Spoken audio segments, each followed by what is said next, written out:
Pada awal pemerintahannya, Salomo dikenal sebagai raja yang penuh hikmat.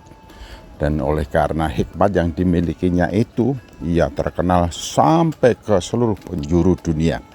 Sehingga banyak raja-raja yang menaklukkan diri dan berdatangan untuk memberikan upeti.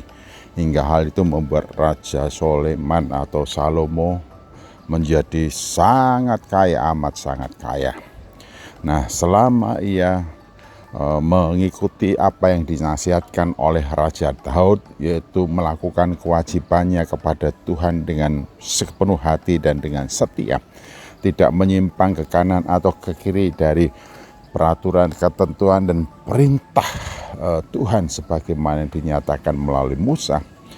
Salomo diberkati sungguh-sungguh luar biasa. Bahkan di masa pemerintahannya, ia berjaya menjadi terkenal di mana-mana dan ia menjadi raja yang sangat kaya. Namun ketika istrinya mulai bertambah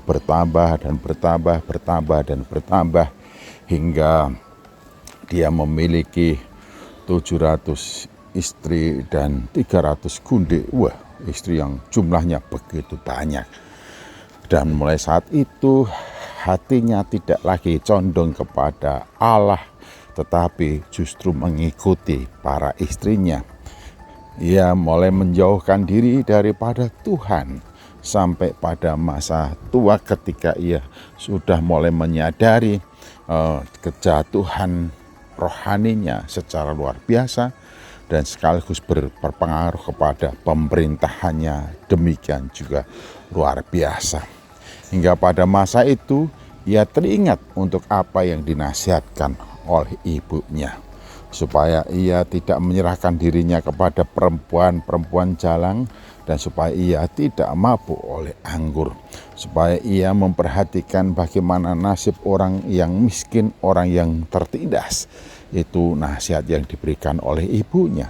Tetapi ketika ia mulai sadar akan hal itu sudah terlanjur karena ia telah mencondongkan hatinya kepada istri-istri dan juga melakukan penyembahan seperti apa yang dilakukan oleh istrinya. Ya, ini adalah catatan yang penting. Selama masa seorang pemimpin utama dalam suatu negara atau suatu bangsa, ia hidup dekat dengan Tuhan dan dengan penuh setia melakukan apa yang semestinya sesuai dengan perintah Tuhan demi dan bagi kepentingan seluruh rakyatnya. Ia bukan hanya akan dicintai oleh rakyatnya, tetapi juga dicintai oleh Tuhan.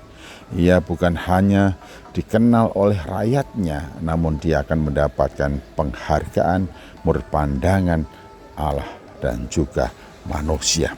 Ini menjadi catatan yang penting supaya para pimpinan selalu ingat kepada Tuhan dan melakukan kewajibannya dengan penuh setia kepada Tuhan, tidak menyimpang ke kiri dan ke kanan, serta melakukan apa yang menjadi tugas utamanya terhadap dan bagi kepentingan rakyat. Bagaimana rakyatnya sejahtera, bagaimana rakyatnya mendapatkan perlakuan adil, dan bagaimana rakyatnya menjadi sejahtera. Maka seorang pimpinan atau seorang raja atau seorang presiden atau seorang perdana menteri yang melakukan tugas-tugasnya secara demikian, ia akan mendapat berkat dari Tuhan, mendapat kasih dan penghargaan dari pandangan Allah, menurut pandangan Allah dan juga pandangan manusia. Kalau ia dihargai di hadapan Allah dan juga dihargai di hadapan manusia, maka keadaannya dan keberadaannya adalah keadaan terbaik di dalam hidupnya. Tidak ada yang melebihi dan menandingi situasi kondisi yang demikian. Sebab jikalau seseorang mendapatkan kasih menurut pandangan Allah, ia ada di dalam pemeliharaan, lindungan dan penyertaannya, maka tidak ada yang dapat mengganggunya. Dan kalau seseorang mendapatkan kasih dan penghargaan pandangan manusia, maka kemana dan dimanapun ia akan selalu aman. Oleh karena itu, nasihat seorang ibu sungguh-sungguh luar biasa. Para pimpinan, jangan menyerahkan dirimu kepada perempuan-perempuan yang tidak bertanggung jawab, dan jangan mabuk oleh anggur. Kalau engkau dikuasai oleh perempuan dan kalau engkau dikuasai oleh anggur, kalau engkau hidup dalam kemabukan, maka hidupnya tidak terkendali dan engkau tidak akan mampu melakukan tugas-tugasmu sebagaimana yang seharusnya. Tuhan Yesus memberkati.